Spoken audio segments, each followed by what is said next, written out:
I am so glad that you have chosen to be here on this Sunday.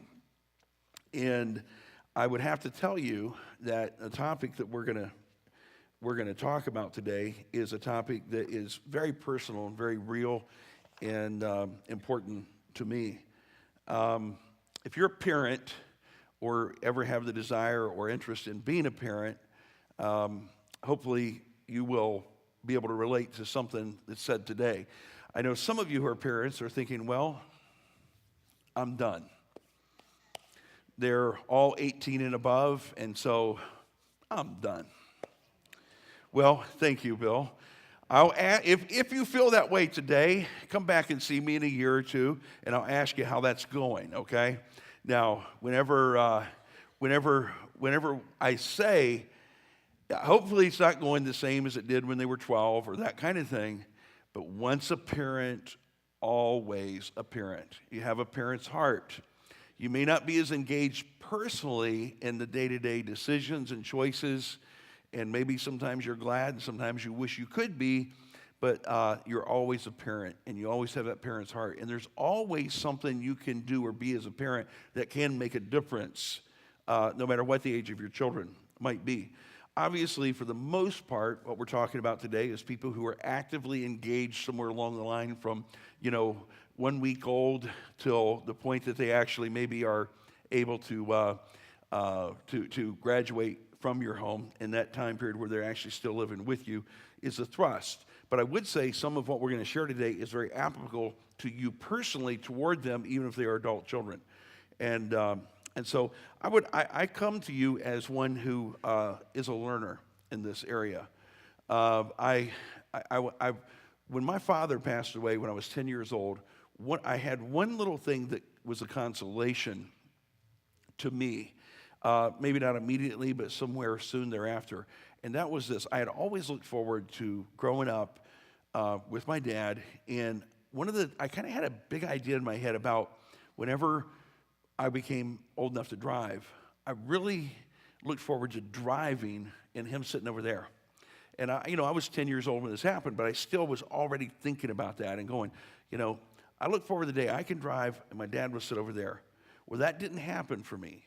But I do remember in some of those earlier years of grief, the loss of my father, I used to think, well, that didn't happen, but I'm going to have kids and I'm going to do that with my kids. And I can, I'm pretty sure it'd been a lot more fun to be in the driving seat with a parent than to have been the parent in the driver's seat with the kid, And so then shortly after that, or at least, several years after that, I should say, after we were married, Vange and I found out we were not going to be able to have biological children. And so that felt like kind of a second death to that vision. I was thinking, wow, that was something that kind of consoled me. I was going to have kids of my own. We were going to raise them, and I was going to be there for them, God willing. And so I kind of had another grieving process about that. Then God allowed us to adopt children. And to date, I think we're at the final number. If we're not, someone at least sit me down and talk to me first before you seem to be signing any dotted lines. Not because I think parenting is a bad deal. I'm just going at my age and stage, if I'm signing up again, you need to check, just double check with me. But Vince and I had the opportunity to adopt a sibling group, and so we did. And today, those two children are adults, and currently, we've adopted two more, a sibling group again, and they are 5 and 7. And so I come at this as one who has covered some territory, some road as a parent, and can tell you from my own personal experience, there are so many joys and blessings in parenting, but there are some hardships too, and there are some difficulties. Now, if you haven't experienced that, then I congratulate you, and I tell you, wonderful, and that's great. But I would also say this. Remember, if your kids are perfect, they're adults, they're very well functioning in society, and and and they've only ever made you proud, and you've never had a difficult time with them, then just thank God. Because I hate to tell you, it probably wasn't as much you as it was genetics or something else, okay? I mean, I don't mean you didn't have a part, but I'm just saying, don't be judgmental of other parents who are going through hard times. I will tell you this, as a young parent, I came close to believing that I had all the answers. As someone who has raised children who are now adults and raising children again, I come today with a lot of questions. I don't come with as many answers as I do questions. And so life experience has a way of schooling us and helping us to figure some things out. So I really come to this topic not fearful, because I'm not afraid to address things that I think God addresses very clearly, but hopefully out of a true sense of humility. And the minute you say that, then you're going, was that really going to be humble? And humility in this sense of understanding and knowing that this is not an easy job, and that I still have a lot out there in front of me as a parent to do, and that I know how much I need God's help. I can't do this alone. I mean, I'm not capable of doing it alone, and I don't want to do it alone.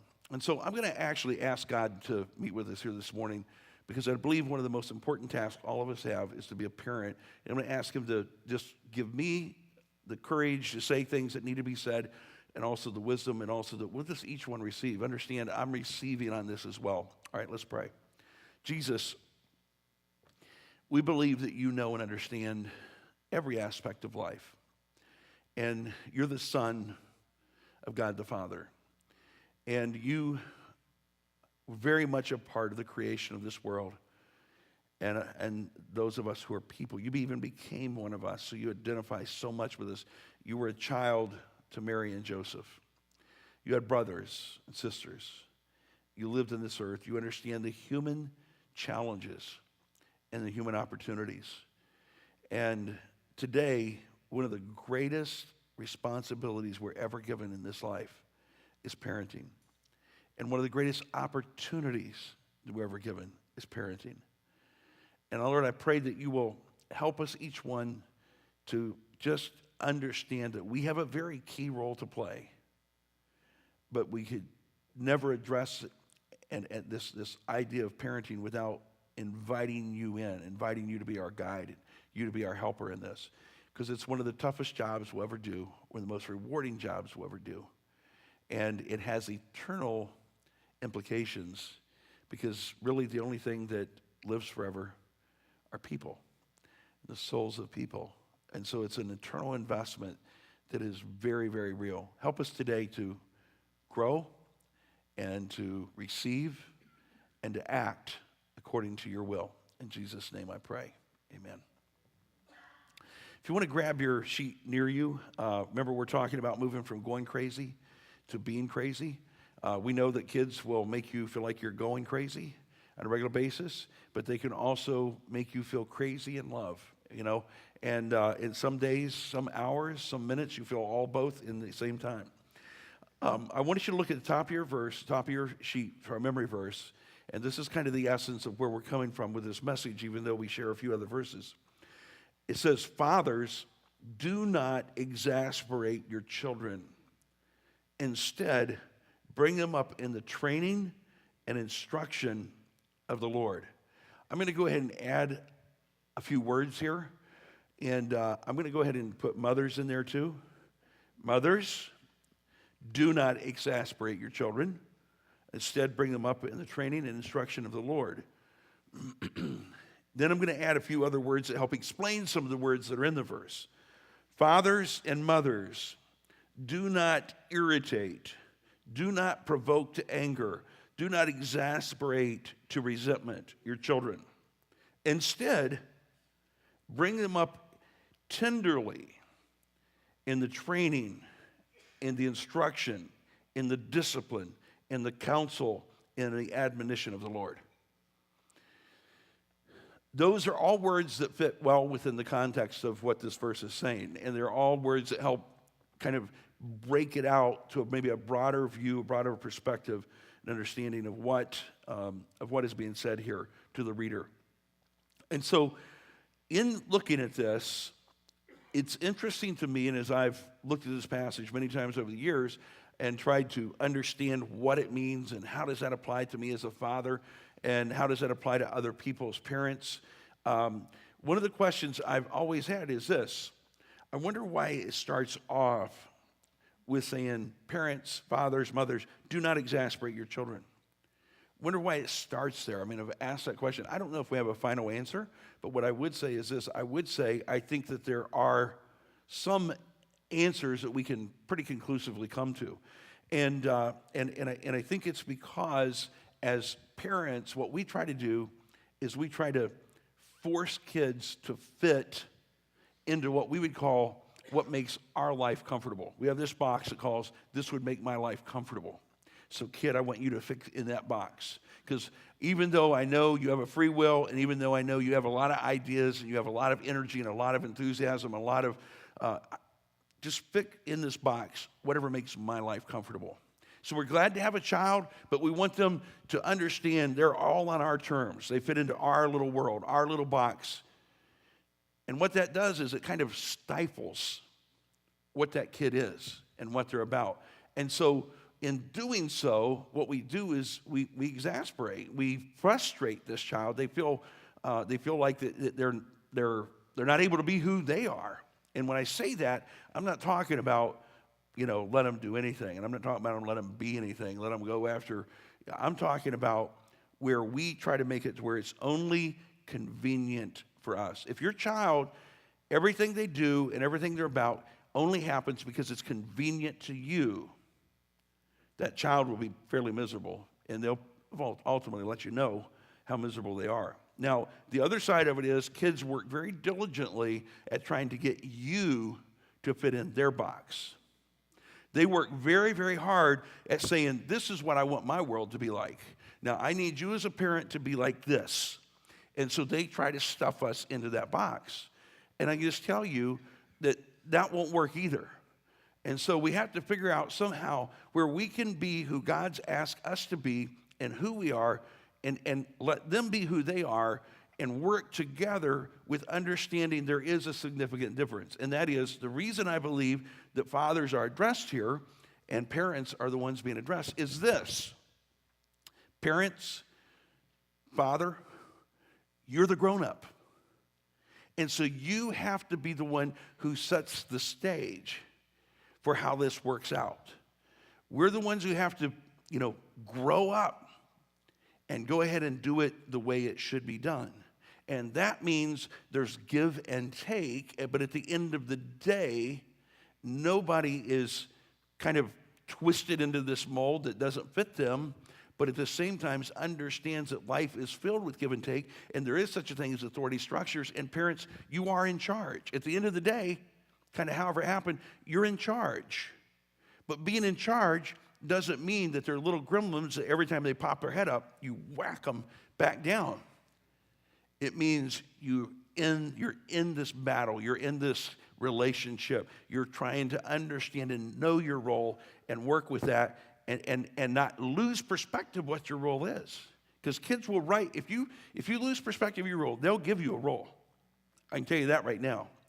And so you have to be clear-headed on what your role is. Now, if you look at this little cycle here, this crazy cycle, to me it's where kids drive the parents crazy, so parents drive the kids crazy, kids drive, it's just like this back and forth, whether you see it as a teeter-totter or whether you see it as this cycle of futility, where there's just always this butting heads.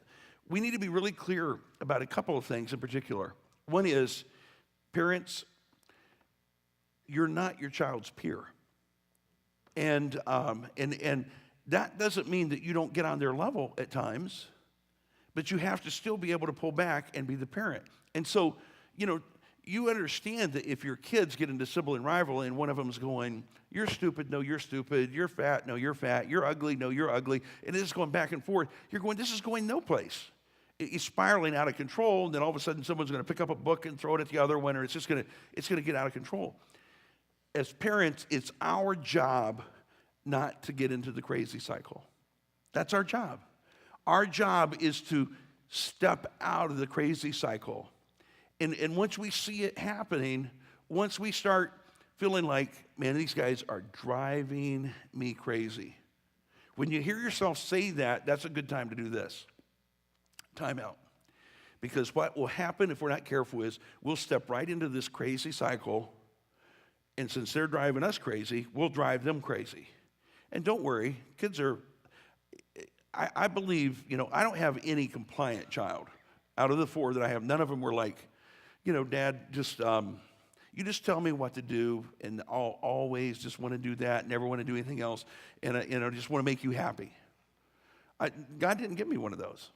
So all 4 of mine are strong-willed, willing to take it to the mat if they need to take it to the mat. Whatever. It's not one of these deals where they're just sitting back and going, I'm going to sit over here in a corner until you tell me I can move. I'm going to be the wallflower kid over here. You'll never even know I'm here. No, all 4 of them been very obvious they were there, and if they were awake, it's always very obvious they were there, and that they had an opinion, and that they had an agenda even. And so it's very easy when you have kids like that to get sucked into this crazy-maker cycle to where they're driving you crazy, then you just sort of meet them at their level and you drive them crazy, and then they drive you crazy, and you go back and you wonder why life is crazy. It's because we've gotten sucked into the crazy-making cycle. Now, let's just, I'm not here to solve that dilemma immediately. Let's leave it there. And let's look at things that can drive you crazy as a parent. And we're starting with, the early stages and kind of going all the way to adulthood. And the way you read this list is straight across, okay? Let's just look at it. And I'm not going to talk about each one. The list is here. Dirty diapers go across, endless crying, messy house. Below, running out of diapers. Hungry 30 minutes after eating. Next one, food is ready, no one is hungry. The no word. We always wonder, why is no one of the first words kids learn? I mean, they almost learn it before mom and dad. You know why it's the first word kids learn? Because we've been saying it to them ever since they were born. They go, no. No, we say that more than mom and dad. We just say no to them, so all of a sudden they're going, hey, that's a good word. I'm going to use it now. So as soon as they can get it in there, they're going, you say, come over here. No. Sit down over there. No. Here, eat this food. No. And so the whole, so it's like one of the first things that they get, and all of a sudden they realize it's a powerful word. This is a little word, I don't have much of a vocabulary, but that little no word gets me someplace, boy. It fires them up too, so it's like they get this little control going with it. So the no word may be little, but it's huge. Back talk. Power play in public. Go ahead and spank that child in public. Have the defects come knock at your door. Some days you're probably in the grocery store and going, I'm going to go ahead and spank them. I hope they do come. I'm giving them to them, this is over right here, It's a done deal. But kids know when they have an audience. Power play in public. Now, I think we're kind of moving toward like the middle school, this whole thing. It doesn't have to, but I'm just saying where these things can really start popping up too. Stubbornness, put-downs. Oh, that's so stupid, Dad. Nobody does that anymore, Making you feel like an antique. My first set of kids, they were in like middle school, high school, and one of them said to me one day, well, this old guy, she was Crystal, she was telling me something about this old guy. I said, well, how old was he, She goes, well, he's your age. I didn't even have any gray hair then. This old guy. I'm like, what is it? Already an antique? I tell you, kids can make you feel stupid. Rebellion. Now we're moving over to where they become adults. Remember, I'm not talking about the good things. I'm talking about things that drive you crazy. Irresponsible. Wanting handouts. It's always interesting to me, if they want handouts, they also don't want to listen. You need this, but you don't think you need this. You don't need advice, but you need one handout. Won't listen. Non-productive.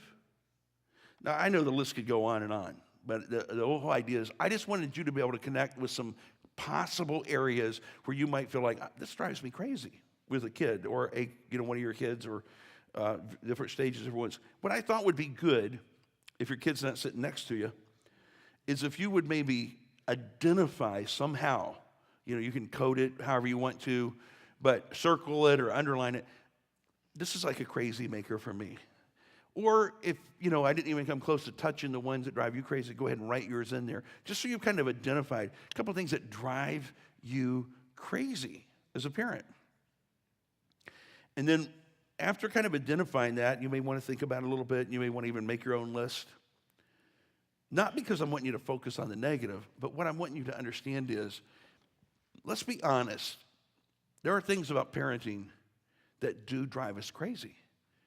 And if we're not honest about it, then we have a tendency to be in this kind of denial mode and pretending like we're happy with everything, everything's okay, because someone would think something bad of us if we admitted that we were unhappy about something or that this did bug us. And so it's very important for us to at least admit it and go, it drives me crazy. Maybe shouldn't. Maybe it's because of other kinds of circumstances, but this drives me crazy. Now, let me tell you what drives your kid crazy, and yet they don't know how to tell you. So they all got together and they came and they talked to me and they told me, they said, Rod, would you share this with my parents? Because I don't know how to express it to them. I don't know how to tell them, but this is what drives me crazy. This is what leads kids to exasperation. And what I believe this list is so vital. I'm going to ask you, please, to listen up. Number one, hypocrisy. Now, honestly, kids can't do everything you can do, okay? We're not talking about, this isn't a fair, remember, you have a role. You're a parent, they're a child. Hypocrisy that I'm talking about is where you tell them to be honest, but you're not honest, and they know it. You tell them not to tell lies, and they hear you on the phone telling lies. That's what I'm talking about, where you're preaching one thing at them and living something completely different. See, here's the deal. Sometimes we think, I can hear someone almost saying now, I'm not perfect. I'm not talking about perfection, because see, it's not about being perfect, it's about being honest. It's not about always getting it right as a parent. And so whenever you realize that you have told the kids one thing, but you did something else and they saw it, rather than to pretend like they didn't notice it, sit down with them and explain something about human nature and say, you know what? I know you guys were there when I lied to that person. And you knew I told them something that wasn't true. I'm very sorry that I did that, because I've been telling you not to lie. And here's my intent. My intent is I'm going to get back on the phone with that person right now and tell them the truth. Or I've already done that, because I want you to understand and know I really do. I failed here, but I really do believe in telling the truth. And you go, I heard this is years and years ago, an older man one time saying to me, I never could admit to my kids I made a mistake, because then they would hold it over my head. And I'm like, they already know anyway. Go ahead and admit it. Then you gain some respect. See, this isn't about being a perfect parent. It's about being a perfect person. It isn't about being a perfect believer where you ultimately always do everything right. But it's being one who's willing to admit when we don't do it right. There's been times I've had to sit down and apologize to my kids for how I spoke to them. I'm going to expect respect from them toward me. Well, I can give them a directive, but I don't have to say it in a way that's condescending or in a way that's anger-filled. And so if you messed up with your kid, see, kids are okay with you messing up. What they're not okay with is you messing up and acting like you didn't mess up. That's really, now, are they going to tell you that? No, that's why they came and told me. So I just want to pass it on to you. They do not like hypocrisy. Number two, they do not like lack of discipline. This drives them crazy.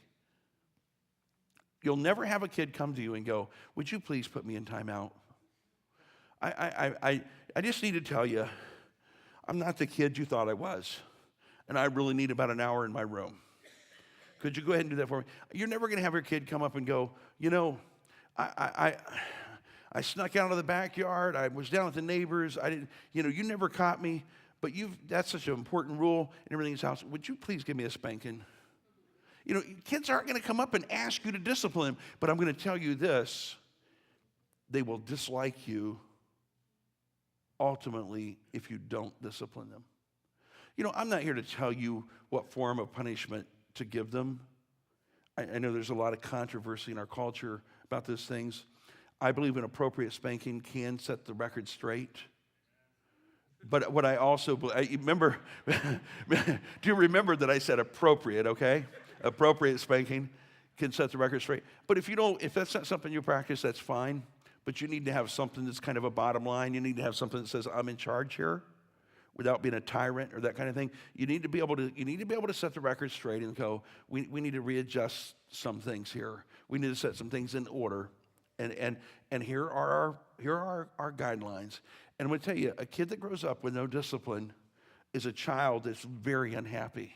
And again, they're never going to come and tell you, please exert some more discipline in my behalf.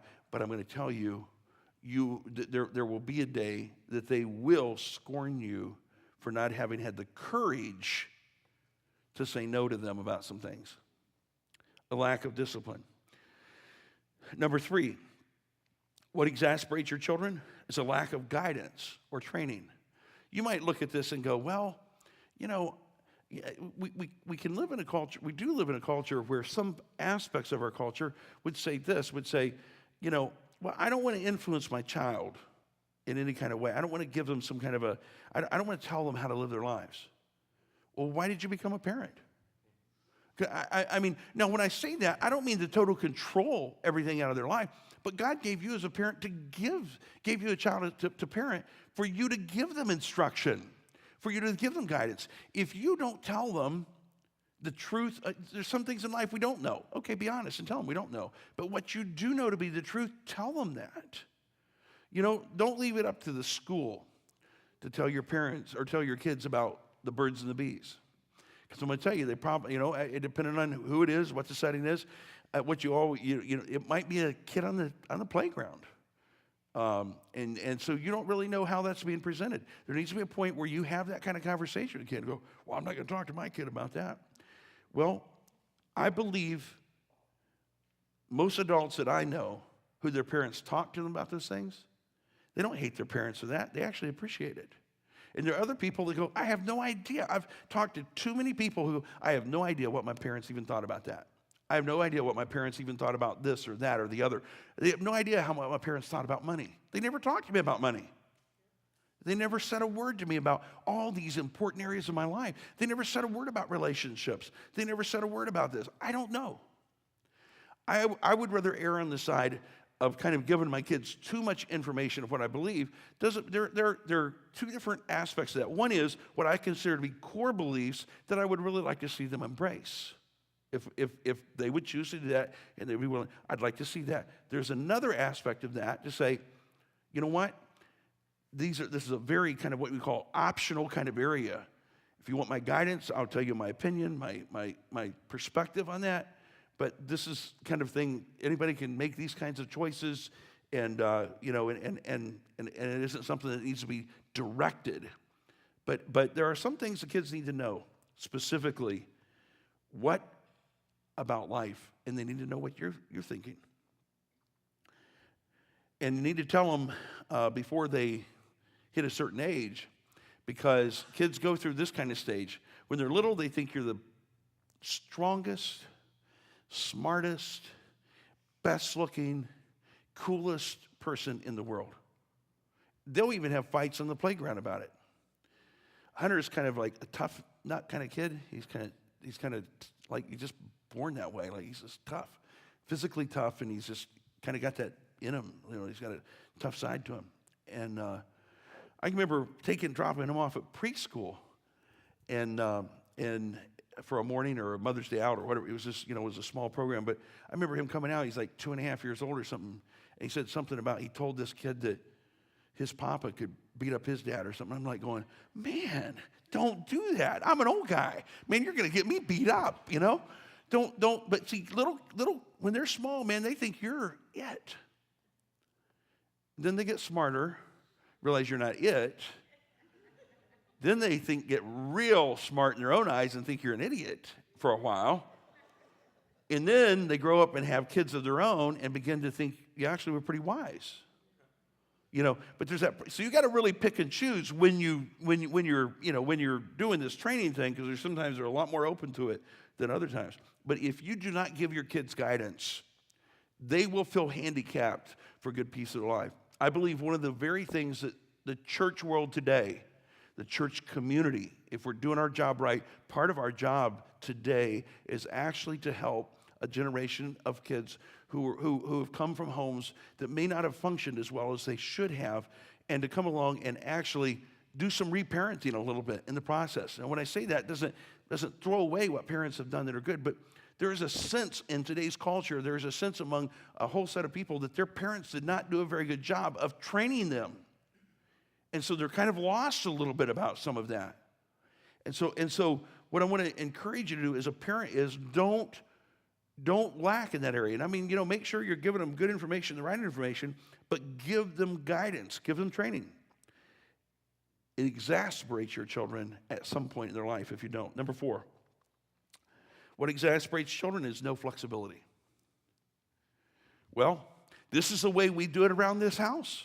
And as long as you stick your feet under that table, and as long as you eat the food I went over here to Kroger or Publix or someplace else and bought and laid it on the table, this is the way it is, and it's the law of the Medes and Persians, and discussion over.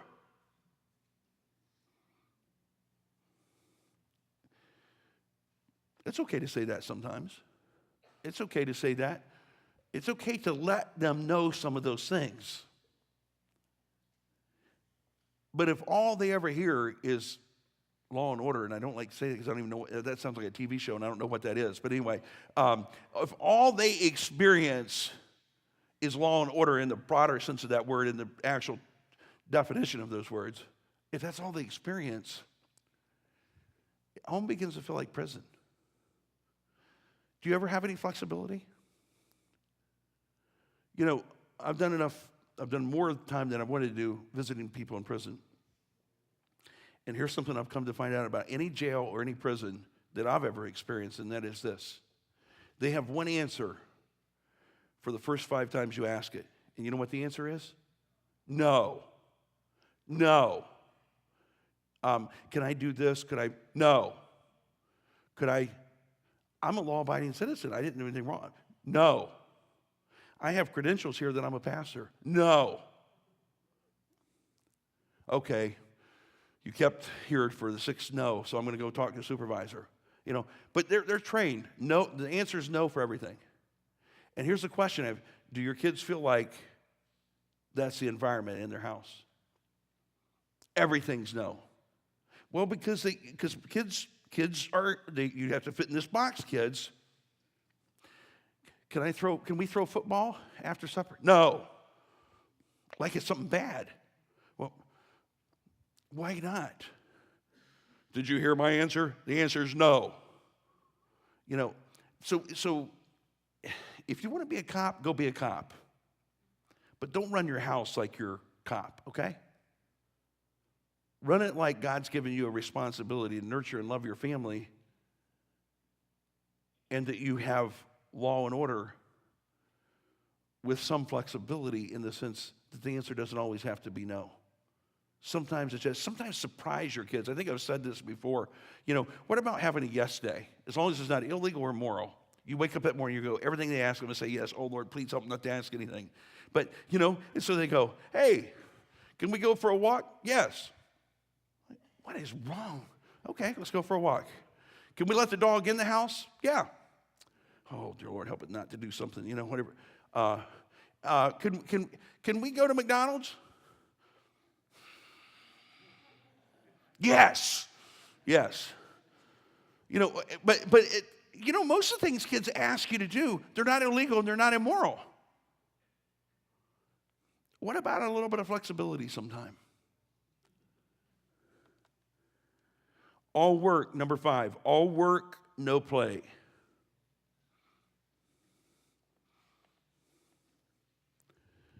You know, here's you think about this. I hope I'm not giving anybody an idea here, okay?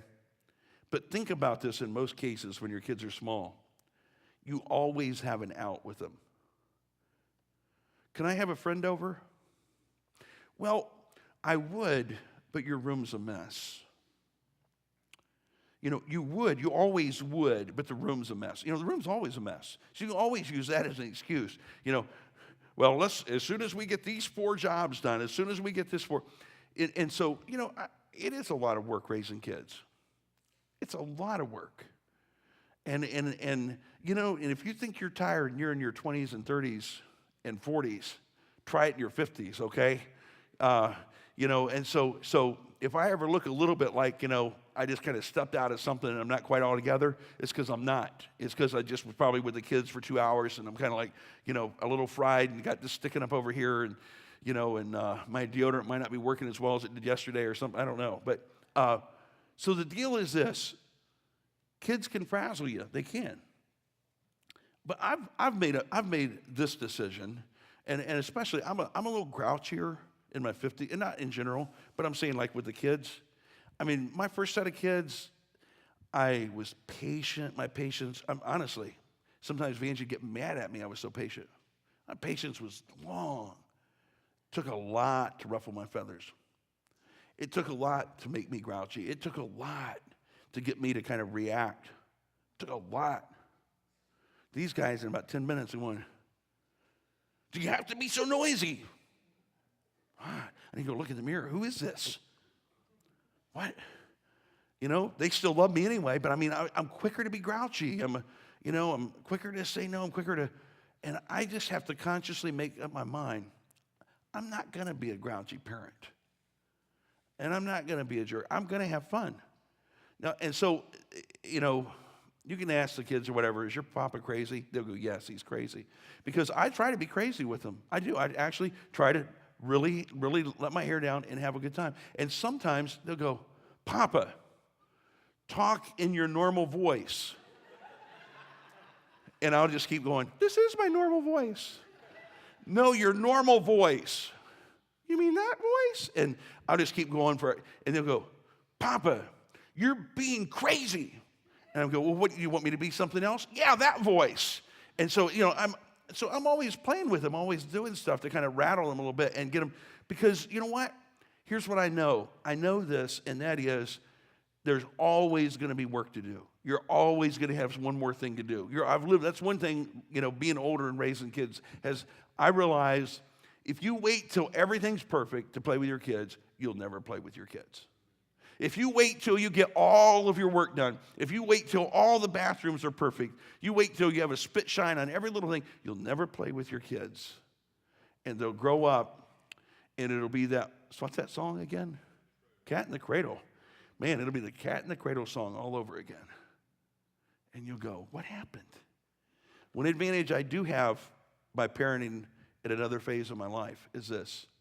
I have this advantage, and that is perspective. Your kid will only be 2 years old one time. As bad as they irritate you, and you can call about the terrible twos all you want, there's going to be someday you'll long for those terrible twos. Don't miss the terrible twos. Don't miss them. Some kids even go ahead and have a terrible threes. That's okay. Don't miss that either, all right? Because you'll never get it back. That's one thing that I know that I didn't know before. Always thought you had time.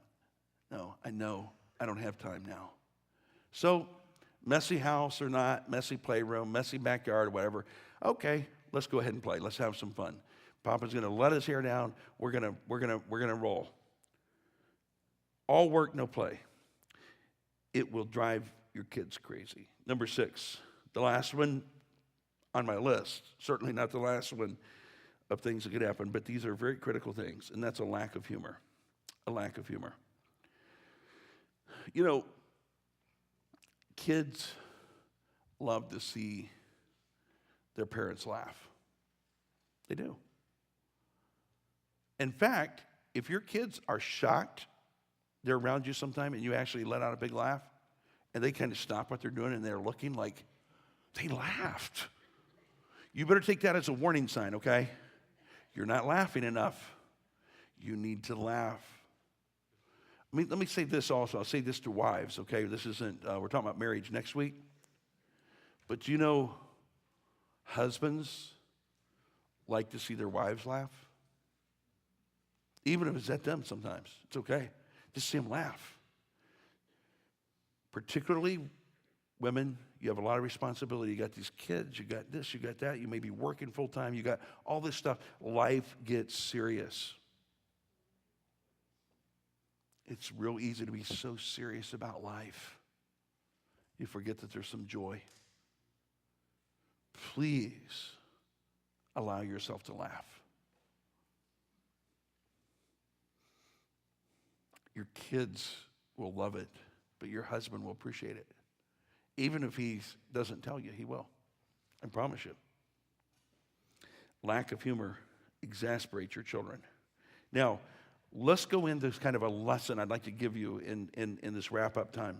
Why bringing them up with instruction and training matters. A couple scriptures. Hosea, there's all kinds of scriptures about this. But Hosea chapter 4, verse 6 says, "My people are being destroyed because they don't know me. Since you have forgotten the laws of your God, I will forget to bless your children." That sounds like a mean passage, but let me just explain it a little bit more. Israel served in the world as God's rep, so to speak, an example to the other people what a relationship with God looks like. But they would frequently resign from that job and forget about God and not pass on to their children. As a result, there would be generations of Israelites who would end up not even hardly having any idea who this God was until some prophet would come along and kind of speak to them with clarity. And if you were going down into verse 9 of Hosea chapter 4, it basically was saying that the people who were the spiritual leaders, whatever the people did, that's what they did. They weren't spiritual leaders. They just followed. And whatever the nation saw other nations doing, they did that. Rather than saying, this is what a relationship with God looks like, they just went and did whatever. And I want to tell you, make sure that you're clear that it's your responsibility to lead your children. It's your responsibility. Don't turn that over to somebody else. That is your responsibility to lead them. And if you don't lead them, someone else will. They're going to follow something. They're going to follow someone. Someone else will. And it may or may not be a good thing. And so this is simply saying, if you forget to do what your responsibility is, it's going to have an effect on the children coming after you. Now, if you would, go turn your sheet over, please. And you're going, oh, yeah, there is more over here. I was hoping he wasn't done yet.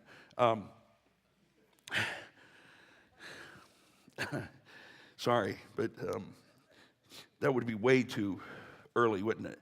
Psalm 78 says this: God commanded our forefathers to teach their children so the next generation would know them, even children yet to be born, who in turn would tell their children. You just see this. This is what our responsibility is. It's all through the scriptures. We're told this over and over again. Just a couple of scriptures to point that out. Now, here's a process I'm going to hand to you to take home and try with your kids, okay? And it's based on a model that Jesus gave us. It's based on the Lord's Prayer, what we call the Lord's Prayer. And it's found in Matthew chapter 6, verses 9 to 13. I'm not going to read the whole passage to you outright. I'm just going to refer to it as we go down through. And here's what is at the core of this, and that is, if you don't teach your kids who God is and how he interacts with them in their life, you will have handicapped your child for life. Maybe someone else will come along and tell them, but you need to tell them. This is what Jesus said. The disciples said, how do we connect with God? How do we talk to God? How do we have this relationship with God? How do we pray? How do we converse with God? Jesus said, here, listen carefully, I'll tell you. And so this is kind of the breakdown of it, okay? Number one, God wants a close relationship with me. You can tell, this is something you can tell your kids. I believe everybody here, one of the things you can do is teach your kids to pray the Lord's Prayer. Many of you know it by heart already. So this isn't a hard lesson, okay? This is like one of those, I already know. If you don't know, go to Matthew chapter 6 and open it up. Sit down with your kid at night and maybe take one line, do the whole prayer, and pick out one thing to mention. But you have this constant reminder of who God is and how we connect and relate to him. So number one is God wants a close relationship with me. How do you know that? Jesus said, when you talk to God, say, our Father who art in heaven. So you speak to him as your Father. Now, for some people, you don't have a good father relationship, then, that makes it a little more challenging. But if your kid has a great father, you're the father of that child, you can go ahead and say it. You're a great father to them. Then here's what you do is explain, just in the same kind of relationship I have with you, only God's a perfect dad. I mess up sometimes. This is an interesting point to try this sometimes with your little kids. If your dad say, no, daddy messes up sometimes, doesn't he? And you know what they'll say? If you ask them that question, you know what they'll say? No. They go, no. Because see, they think, no, I'm not going to sit here and go, you mess up, You just try it with your kid. Now, if they're older, don't worry, they'll tell you, yeah, you want me to tell you how? I already told Pastor Rod all about it when we were talking about this message. So, number one, God wants a close relationship with me. And so you can just tell your kid, our Father, which art in heaven. Do you know why Jesus said that? Because God wants a relationship with you. He wants to be your Father. Someday I'll be dead and in the ground, but he'll still be your dad. He'll still be your Father. He wants a close relationship. Number two, God deserves my respect. Do you know we need to respect some things in life? And we certainly need to respect God. Show God respect. Revere him. I was raised in a home and in a church atmosphere where the name of God was so revered that they look down on you saying, geez whiz. You know why? Because it could very easily seem like a derivative of Jesus Christ. There's a lot of what you might call kind of just words that we use very lightly. We have to ask ourselves, just make sure we're not using it as a substitute to use God's name in vain. Just make sure. God deserves our respect. I have a hard time, even in personal pronouns and things like that, not wanting to capitalize God's name or, his or he, because we need to put God in a respectful place. If you don't respect God, you're not going to respect much else.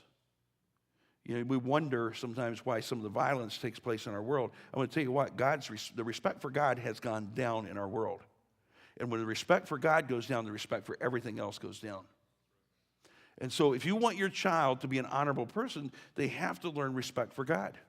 And Jesus taught it. He says, hallowed be your name. I would say to my kid, my name's not hallowed, but God's is. Look up and look at different definitions of that word, or look at different translations if it's easiest for you that, or get a study Bible, and understand a little more about what that word hallowed means. And number three, God's purpose for me is part of a bigger plan. Do you know God has a purpose for you, Johnny and Susie, that's a whole lot bigger than just you? And you get to be a part of that? It says, we're to pray, your kingdom come, your will be done on earth as it in heaven. We get to be a part of God's world. God's kingdom, his eternal kingdom. Something much bigger than today, much bigger than even our lifetime. But we get to be a part of that. And we get to ask God to actually bring it to pass. Part of the way that happens is through our lives as we allow God to work in us. Number four, that God is the provider of my needs. Give us today our daily bread. Kids, do you know that Kroger is not the provider of our needs? Did you know that? Did you know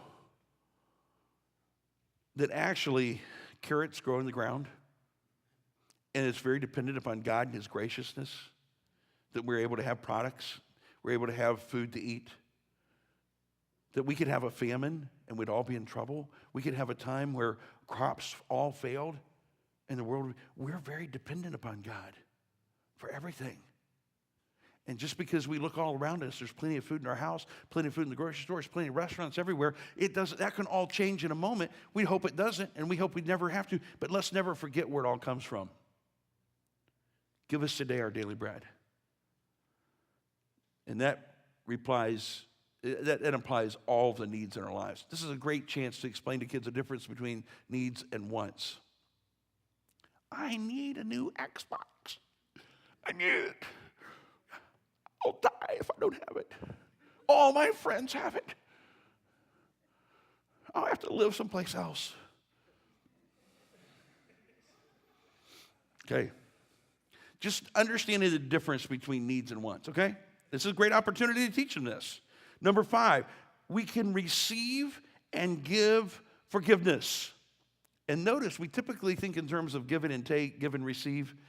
The Bible actually, in this case, puts it backward from that. We receive forgiveness and we can give forgiveness. Because God has forgiven us, we can forgive others. Awesome lessons that can happen there. To understand God's willingness to forgive us, and out of that, we're able to forgive other people. Number 6, God will help me do what is right and avoid what is wrong. Lead us not into temptation, but deliver us from evil. Now, as you can well tell, there's so many truths and lessons implied in this. So maybe the first thing you can do is make sure your kids get this memorized. Get the Lord's Prayer memorized. If they don't have it already memorized, some churches may pray it every Sunday. We choose not to do that, not because it's not a great prayer, but because we're not just into rote memory on things alone, but there is a reason why Jesus taught this prayer to his disciples and said, this is a way to understand and connect to God. These truths are things that will hold you strong in your connection to God. Number 7, God is with us here and now, so we can be with him forever. God came to us through Jesus so that we could be with him forever. It says, for thine is the kingdom and the power and the glory forever. Kids, you're going to live forever. You want to live apart from God, or you want to live with God? Something my mom used to tell us. Let's just agree right here together. We're all going to go to heaven. And our family circle is not going to be broken. And we get to spend all of eternity together with God. How much better does it get? This is simple. You spend a lifetime doing it. You go, well, my kids are raised. I never thought about doing this, Rod. Well, it hasn't been something that I've thought of in this exact context for many, many years either. But you know what you can do? You can even pray this prayer for your children that are adult children. You can pray it for them, on behalf of them, in an intercession toward them. And you can do it with your kids at home. Very last thing I want to share is this. If you look at the little diagram below, it's not a perfect diagram, but it's just a visual for us. It says parenting. Under the word parenting, I want you to put the word modeling. Modeling. Under the word parenting. Because see, words are cheap, but actions are rich. Then I want you to take the bracket, put a bracket around the 5 things listed over here. Put a bracket around that, and to the right of that bracket, write lifestyle. Lifestyle. And I think if there's any significant components that you can put into your world as a parent towards your children, is this: love, training, discipline, and grace. And our job, here's my job, and here's your job, and that is to model. You're to be a model of that. Here's the deal. We think of models, you think of a runway or something like that. You think of someone who's just like, they're perfect. They're kind of a perfect specimen of humanity. They look the best. They're the top of the line. They're we even have supermodel. They're a supermodel. Well, we all should want to be supermodels for our kids. But here's the difference between us modeling and a supermodel on a runway. And that is this: we won't have our makeup on perfectly every time, and we'll sometimes have some peanut butter or something, or some formula on our shoulder where it was burped up last time. We're not going to have that image of a perfect model. But here's the good news. The good news is you don't have to make the front of a magazine to be the model your kids need of love, of training, of discipline, and of grace. And if you do that of authenticity with them, they may not turn out how you want. I read the Bible, and it said that God created two kids, and they messed up too. And then a whole lot more that followed did too. This isn't about making perfect kids. It's not about being perfect people. It's about modeling what God is doing in your world, in your life. And sometimes you'll see the impact of that immediately. Sometimes it might come later in life. Sometimes it might happen after you've died. And sometimes it might not happen in any way the way we'd like, because God has given them free will. But see, you're not as responsible for the results as you are for the process. And so I just ask you this morning, how's your modeling going? What's your portfolio look like? You know, you go, oh, some of the pictures, I look pretty bad. I'm still in my night clothes at 11 o'clock in the morning. I look like it was 11 o'clock at night. And I just got home from a drunk or something, you know? It's like, I look pretty bad. It's okay. It's not about life being perfect. It's not about you being perfect. It's about you staying in the game and being willing to be the role model God's given you to be. You are under observation at all times, parents. Don't take that as a major pressure. It is a pressure, but see it as an opportunity to go ahead and have a lot of accountability in your life now, so that you'll feel a whole lot better about the accountability you have when you stand before God. Say, man, I know I wasn't a perfect parent by any means, but I never quit. I got up the next day and tried some new makeup, did a few things different, and I'm talking certainly an analogy here. But what I never strayed from was loving God, loving my kids, training them, disciplining them, and demonstrating grace.